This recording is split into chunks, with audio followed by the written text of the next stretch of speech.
political skill that she shows, the depth of political knowledge that she has, and the reach that she has in the community. And I think that when you've heard her give her reasons for standing here for the council in Heaton, that you'll agree with me that Halima is for Heaton. Halima, welcome.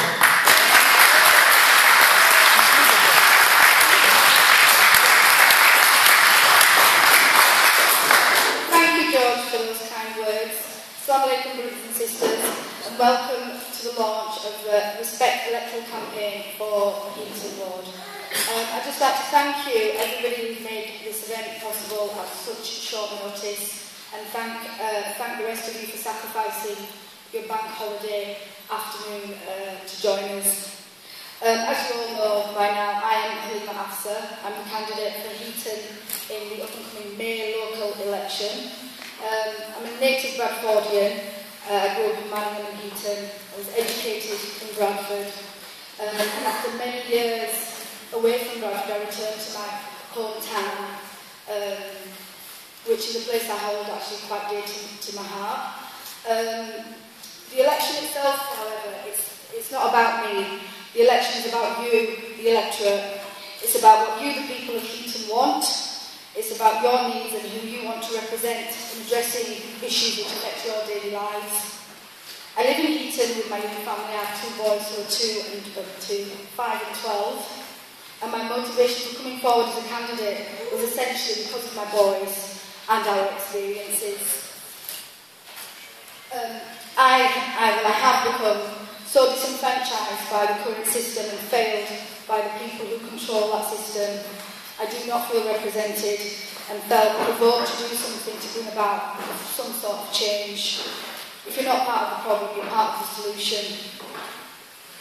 We are subject to many bad men and women in powerful positions dictating and controlling our lives to their benefit and to our detriment. A few examples of challenges that I face day in, day out would be not being able to make a doctor's appointment when my children fall sick, ending up in an already overly strained A&E department for something that would have taken 5 minutes to deal with a GP surgery. Having to travel all the way to Keighley to try and find a dentist who's willing and able to carry out treatment. I have to send my boys to school in the next city, in the neighbouring city, as I have no faith in the education system in Bradford, which is, by the way, the second worst in the entire country. The fact that low-income families are expected to work for wages that amount to less than their childcare costs. I know people who have first-class degrees and they're forced to seek job seekers allowance, and on the flip side of that, people who have disabilities and illnesses who are forced to go back to work. The list is very long. I could go on and on. The system is not working as it should. Alhamdulillah, it's not all doom and gloom. We have many things to be grateful for. Thanks to the Occupy Westfield team and George Galloway's efforts, we no longer have an abyss in the bottom of Bradford Town Centre. We have a structure which resembles a shopping centre, which, inshallah, on completion will create many new jobs and boost the local economy. Alhamdulillah, we have the Odeon, a landmark in Bradford, which is not the same story again. Again, it's not down to Labour or UKIP who have fronted this endeavour, but it was respect. I've always been proud of being a British Muslim, but the political landscape is changing. I grew up on the old values of Labour. My grandfather, Mirza, was an established businessman and a local figure, and he instilled in our family a strong work ethic and compassion for the people around us, our neighbours. We were taught to treat our neighbours as we would treat ourselves. In fact, we were taught to treat our neighbours better than we treat ourselves. The old Labour I grew up with no longer exists. Today, it's a Zionist organisation that history has proved to us starts wars based on lies. The Tories have destroyed individuals and communities with their austerity measures and are hoping to repeal the Human Rights Act. The Human Rights Act, a piece of legislation so important and pivotal to the rights and freedoms of people like you and I, that I consider it as important as the Magna Carta. The BNP never bothered me, but UKIP leaves me with a sense of dread. Dread because they have established themselves within the mainstream, albeit to the right, and people are listening to their fascist views. Then we have Respect, who prides itself on being the voice for the voiceless and promotes three core values: peace, justice and equality. Three components which are universally important. Three components which other parties are attempting to destroy. If you choose to elect me as your representative in the May local election, I will do exactly that. I will listen to you and represent you, the people of Heaton, because I, myself, am just like you.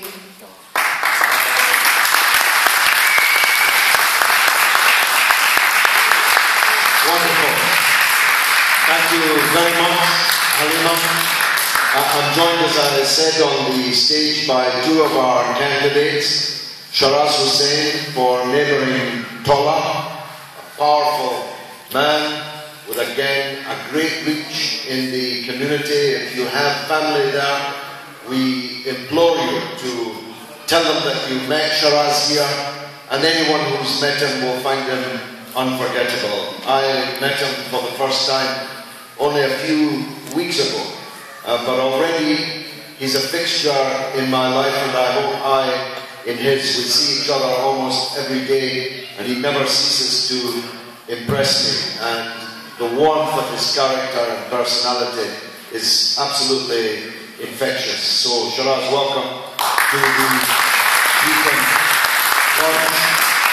And on my right, Mohammed Salas has been with me from the first day that I arrived here in Bradford. He was, like many of us, most of us, a Labour man for many, many years. He and Brother Saj, who's here, and Naveed, who's at Umrah, may God accept his Umrah, and their father, this family were pillars of the Labour Party. But as soon as I arrived here, they saw that we represented the real Labour Party. And Mohammed Salas's record in Manningham is really as long as your arm. I don't mean a police record, I mean a record of community service and public service. And both of our candidates, Shiraz and Salas, are opposed by two young women of 22 and 23 years of age. Now, I'm all in favour of women in politics. I'm all in favour of young people, and especially young women in politics. But why would anyone choose to vote for someone whose only qualification is that they're the daughter of a former Labour councillor somewhere else, with no record in the community, no record of work, no reputation for public service? And yet that's what you Labour are asking in both Tola and in Manningham. So please welcome Mohammed Salas, our Respect candidate in Manningham. We'll take Q&A to all of us after I've finished speaking, if that's all right. I promise not to speak for Fidel Castro lengths, because it's a beautiful day and we want to get out and enjoy some. But when I asked myself as I set out on this attempt to be re-elected in Bradford West, I turn a question that's sometimes asked around. I put it this way: what have I done for Bradford? Well, I put Bradford back on the map where it had been lost for decades under Labour, Conservative and Liberal Democrat rule. If you don't believe me, go to Google. Google Bradford prior to March of 2012 and Google Bradford after 29th of March 2012, and you'll see the difference. Everyone is looking to Bradford. Everyone is talking about Bradford. The ministers know that we are here in Bradford. The other parliamentarians know that we are here in Bradford. The media knows that we are here in Bradford. The property developers know that we are here in Bradford. And the people running City Hall, who sat complacently year after year with their faces in the nosebag, eating their way through their terms and doing nothing for the people, they certainly know that we are here in Bradford. As was mentioned by Halima, and I get the impression that not everyone in Bradford fully grasps this point, partly because you were living with it day and daily. When I drove into Bradford for the first time 3 years ago, there was a giant hole in the centre of it. And it had been a giant hole in the centre of it for more than 8 years. And I tell you something, it would have been a hole for another 8 years. And people had become inured to the fact that Bradford Council allowed the developer to demolish a significant part of the city centre without signing a single piece of paper that they were going to build the Westfield shopping centre. So we decided to take that matter into our own hands. And we climbed over the wall with our tents and our backpacks and eventually our caravans, and we occupied it and we rattled the cage of Bradford City Council, of the Telegraph and Argus, which seems to be a wholly owned subsidiary of Bradford City Council. My wife and I even went to Sydney, Australia, to rattle the cages of the developer themselves. And lo and behold, less than 3 years later, Westfield has arisen out of that hole in the ground. It just goes to show that if you fight for something, you have a chance of achieving it. If you don't fight, then it will remain the way it is forever. Halima referred to the Odeon. Again, I was absolutely shocked when I arrived here, just 3 years ago, to see this iconic building, which with its twin, the Alhambra, is synonymous with the centre of Bradford. Covered in shrink wrap, crumbling and falling down. The council allowing it to fall down to save the money of knocking it down, in which case we'd have then had another hole in the city centre to match the one we already had that was supposed to be Westfield. When the National Media Museum was going to close, even the Tory ministers acknowledged that we had led the skillful campaign, uniting all kinds of people to save the National Media Museum. So in terms of the 3 years, there are 3 biggest achievements. And if Labour had anything like that record of achievement over 3 years, they wouldn't be facing the problem that they are facing with us now. But the truth is that Bradford's decline began more than 40 years ago, and that all 3 of the major parties have been in charge of the city over that period. 40 years ago, Bradford and Leeds were entirely comparable cities. Now Leeds is like Los Angeles was we were sinking into that hole in the ground. It's got the skyscrapers, the high-rise, the jobs, the income, the services that we don't have. So we needed to put Bradford back on the map, and I believe that we have done that. The schools, I was discussing with Adrian Longhorn, a Labour Party veteran this morning. He was making the point that for 10 years, Bradford schools were run by a private company. And so it wasn't entirely Labour's fault.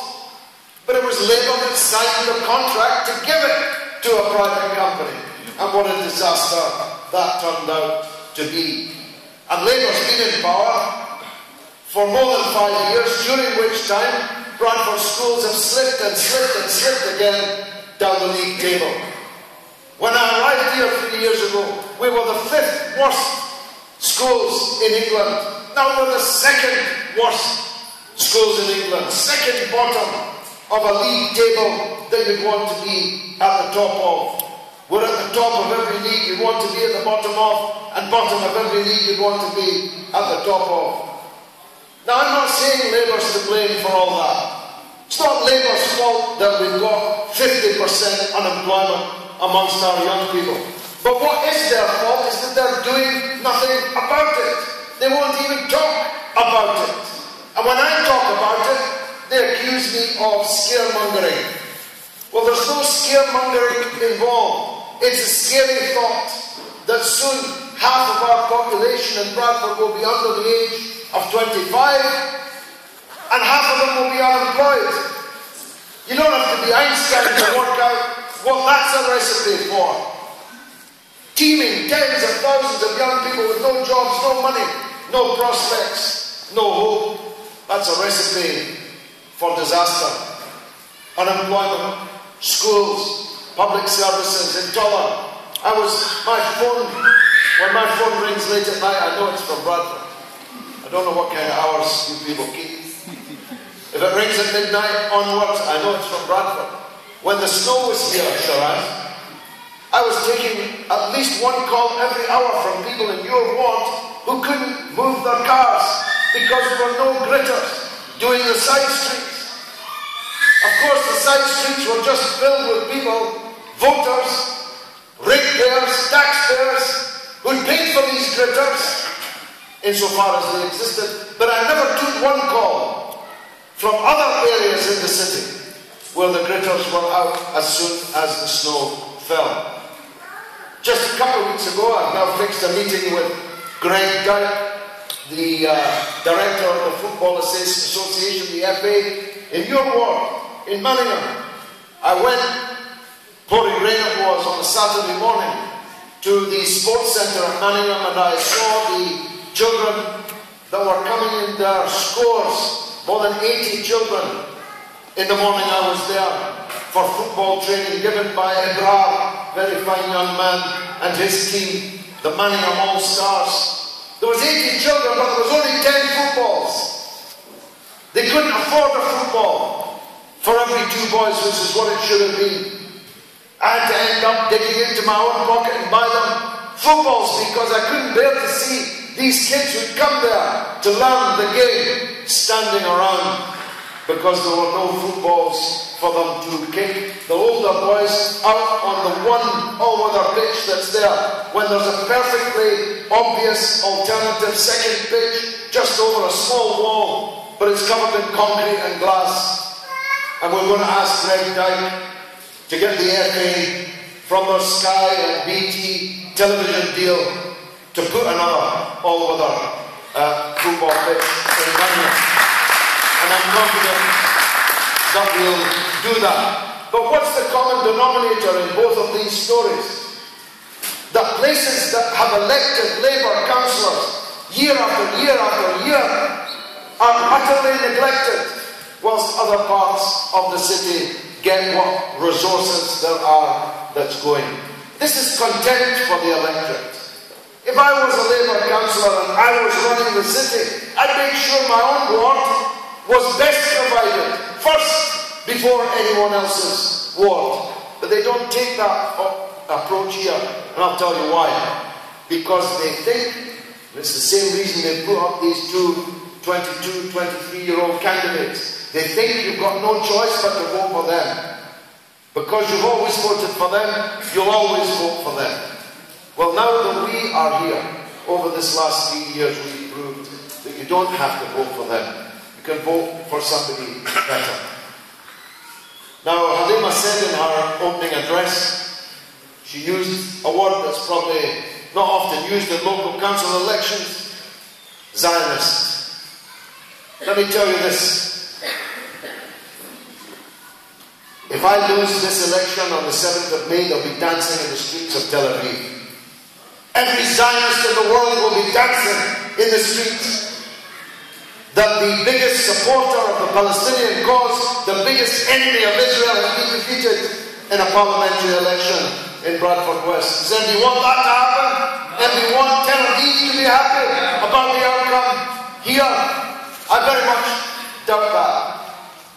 But the truth is, the leader of the Labour Party, Ed Miliband, is the first political leader in Britain ever to publicly state that he is a Zionist.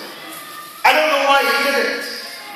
His father, who was a refugee from Nazi Europe, never described himself as a Zionist. In fact, he often described himself as an anti-Zionist. But Ed Miliband declared, just before that bacon sandwich incident, that unfortunate failure to eat a bacon sandwich properly, he declared on the front page of the Jewish Chronicle, there's no reason to disbelieve it, it's there in direct quotation marks, above his picture, I am a Zionist. Well, if he's a Zionist, he doesn't deserve your votes. And the Bradford City Council leadership, who welcomed the Israeli ambassador to the City Hall last summer, whilst the blood was running in the alleyways of Gaza, they don't deserve your votes either. Dave Green should have been overthrown inside the Labour group when he invited the Israeli ambassador to wave his flag, show his passport, and have tea and biscuits. What kind of a Labour leadership during a massacre in Gaza welcomes the Israeli ambassador? Nobody else in the entire country would have done that. Even the government of Britain wouldn't have done that. They'd have said, come back in a few weeks when you stop killing. The leader of Bradford City Council welcomed the Israeli ambassador, and the councillors that he leads did nothing about it. Nothing. They didn't even table a motion criticising it.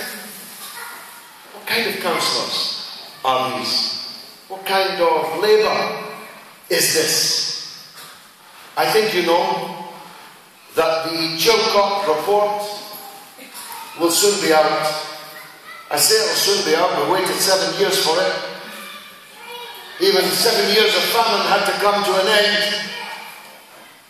When that Chilcot report comes out, I want to be in the House of Commons to receive it. I want to be Tony Blair's prosecutor-in-chief in Parliament. I want to make you proud of the fact, as you see me on the news night after night, standing in the chamber, holding Tony Blair and Jack Straw and all the other war criminals to account. I've got the record for decades, long decades before I came to Bradford, of standing up for the Muslim community here and for the oppressed and the downtrodden overseas. Which brings me to my last point. We've been bombing and making war against Muslims overseas for more than a decade. Now, the state is involved in a non-violent war against Muslims at home. And we've had a taste of it. A major charity came into my constituency the other day, a Muslim charity.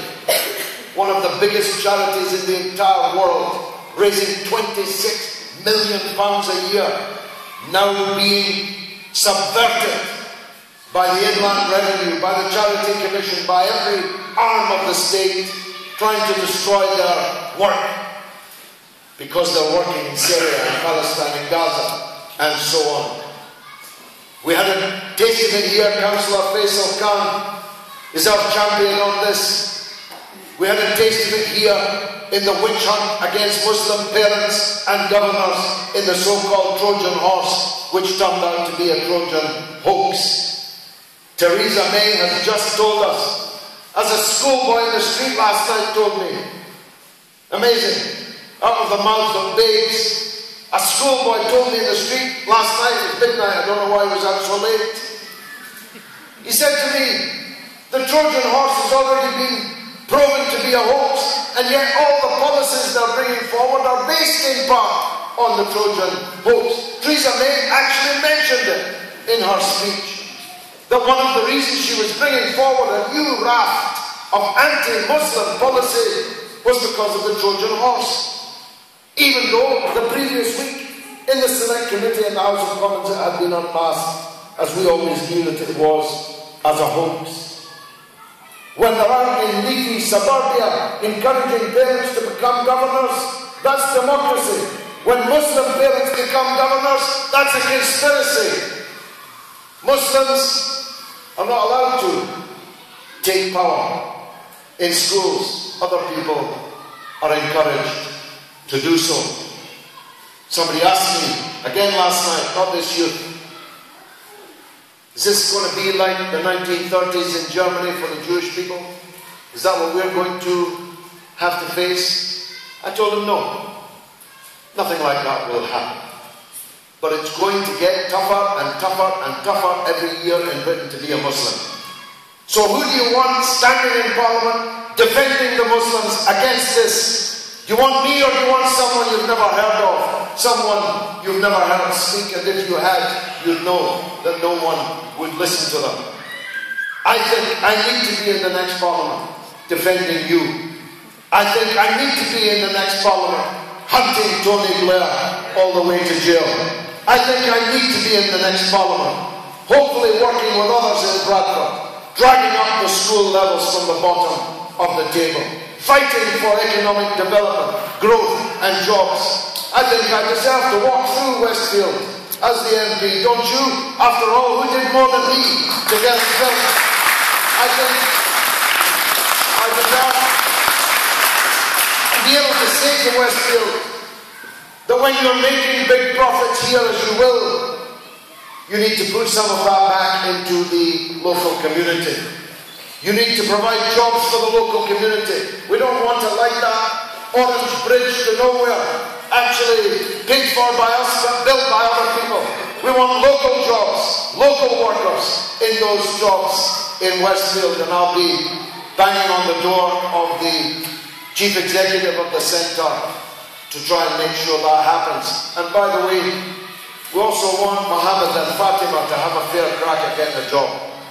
Mohammed, Fatima or Ali have every much as right to have a job in the Westfield Centre as anyone else. There's zero tolerance for racism and Islamophobia here in Bradford West as long as I am the Member of Parliament.